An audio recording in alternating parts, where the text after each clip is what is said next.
के लिए कि हम अपने पेशे को, अपनी ज़मीनों को, अपने बच्चों को बचाएं। मैं बहुत लंबा भाषण नहीं देना चाहता, सिर्फ इतना कहना चाहता हूं कि देश बहुत गलत आदमी के हाथ में है। इनकी शक्ल नहीं पहचानी जाएगी। ये जो आज इनका घमंड है, ये सारा चूर चूर हो जाएगा। नमस्कार, मैं संगीता। दोस्तों, सत्यपाल मलिक अकेले मोदी सरकार के लिए ऐसा बुरा ख्वाब बनकर साबित हुए हैं जिसकी हकीकत बनने की उम्मीद किसी ने भी नहीं की थी, खुद मोदी सरकार ने भी नहीं की थी। दोस्तों, पिछले 9 सालों में किसी भी एक राजनीतिक दल या किसी भी एक विपक्ष नेता ने मोदी सरकार को इतनी बड़ी मुश्किल में नहीं डाला है जितना अकेले सत्यपाल मलिक के बयानों ने डाल दिया है। दोस्तों, पुलवामा को लेकर जो सवाल सत्यपाल मलिक ने उठाए हैं उसी पर सरकार अभी फंसी हुई है। सरकार को जवाब देते नहीं बन रहा है, लेकिन अब मोदी सरकार के सामने सत्यपाल मलिक नई मुसीबत बनकर सामने आ गया है।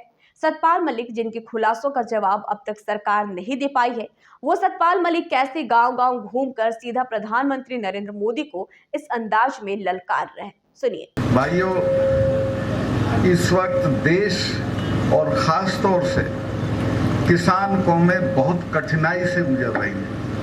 अगर दिल्ली में बैठे हुए लोगों का बस चला तो वो सबसे पहले तो खेती को खत्म कर देगी, ताकि आप खेती छोड़ के शहरों में भाग लो मजदूरी के लिए, और उसके बाद फौज को खत्म कर देगी।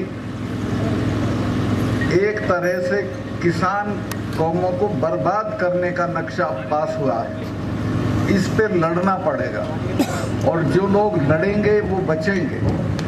एक बार हमारे गांव के पास शिवाजी महाराज के गुरु थे, समर्थ गुरु रामदास, वो आ गए थे। 4-5 दिन वो रहे, उन्होंने प्रवचन दिया, और आखिरी दिन उन्होंने चौधरी लोगों से पूछा कि भाई बताओ, मैं 5 दिन से तुम्हारे बीच में बोल रहा हूँ, तुमने क्या सीखा?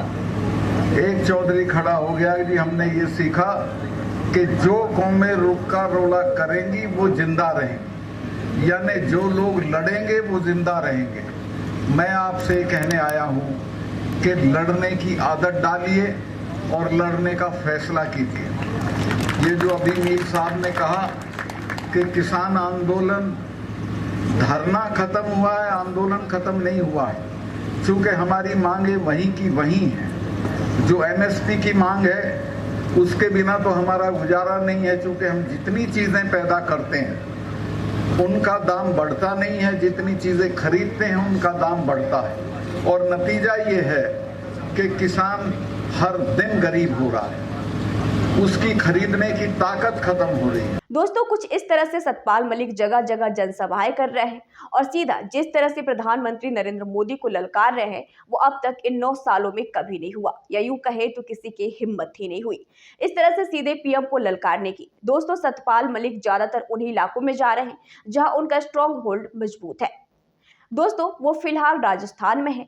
वो राजस्थान जहां इसी साल विधानसभा चुनाव होने हैं, और राजस्थान के साथ दिक्कत यह है कि कांग्रेस की अंदरूनी कला पर तो खबरें बनती ही हैं, लेकिन बीजेपी भी उतनी ही अंदरूनी कला है जितना राजस्थान में जितनी बीजेपी की है।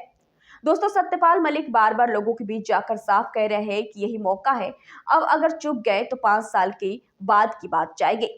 ये बातें बीजेपी के लिए खतरनाक साबित हो सकती हैं, क्योंकि इस साल तो राजस्थान, कर्नाटक, मध्य प्रदेश जैसे महत्वपूर्ण राज्यों में चुनाव है, जहां राजस्थान छोड़कर हर राज्य में बीजेपी की सरकार है। दोस्तों, अगले साल तो सीधे 2024 में चुनाव है, जहां मोदी जी हैट्रिक लगा पाएंगे या नहीं, ये भी एक बहुत बड़ा सवाल है। दोस्तों, आपको क्या लगता है कि सत्यपाल मलिक की ललकार पीएम मोदी को मुश्किल में डाल सकती है या नहीं? हमें कमेंट सेक्शन में जरूर बताएं।